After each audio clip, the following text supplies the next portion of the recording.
Так, глядите, значит, у бочцы пиво, зроблене по технології, по рецепту Миколая Млечки, это 16 стагоддзя.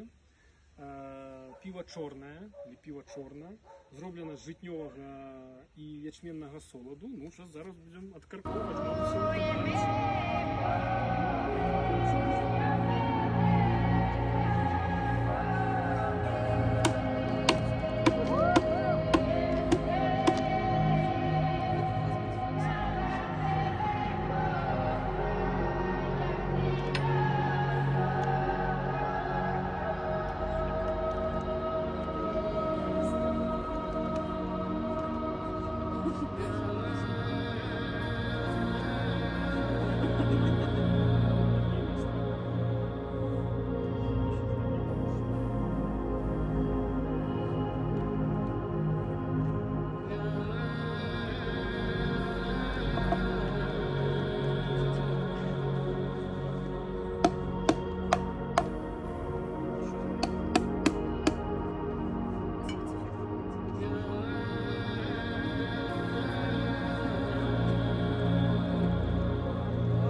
Или можем